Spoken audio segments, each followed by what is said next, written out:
ഞാനിന്ന് ഒരു പുതിയ അച്ചാർ ഉണ്ടാക്കിയതാണ്, മാങ്ങ ഇഞ്ചി അച്ചാർ.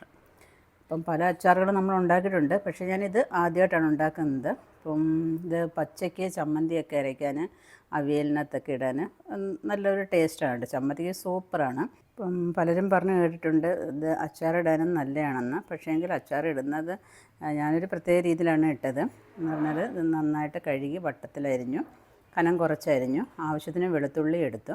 അത് ചീനച്ചട്ടിയിൽ എണ്ണ ഒഴിച്ചിട്ട് അതിനകത്ത് കടുക് പൊട്ടിച്ചു ഈ മാങ്ങ ഇഞ്ചിയും വെളുത്തുള്ളിയും കൂടെ നന്നായിട്ട് വഴറ്റിയതിന് ശേഷം പിന്നെ അതിനകത്തോട്ട് മുളക് പൊടി, പിന്നെ ഒരു 2 സ്പൂൺ കടുക് പരിപ്പുണ്ടല്ലോ അത്, പിന്നെയെന്ന് പറഞ്ഞാൽ കായപ്പൊടി, ഉലുവാപ്പൊടി എല്ലാം ഇട്ടിട്ട് നന്നായി വഴറ്റിയെടുത്തിട്ട് അവസാനം സ്വല്പം വിനാഗിരിയും കൂടെ ഒഴിച്ചു. നല്ല ടേസ്റ്റാണ് കേട്ടോ. അപ്പോൾ എന്തായാലും ഒന്ന് ട്രൈ ചെയ്ത് നോക്കുക, മാങ്ങാഞ്ചി ഉള്ളവരൊക്കെ. ഓക്കെ, ഇപ്പം നമ്മുടെ വെബ്സൈറ്റിൽ കൂടെ കുറേ പേർക്ക് നമ്മൾ മാങ്ങാഞ്ചിയൊക്കെ കൊടുത്തിട്ടുണ്ട്. അപ്പോൾ ഇങ്ങനെയൊക്കെ ഒന്ന് ട്രൈ ചെയ്ത് നോക്കുക കേട്ടോ.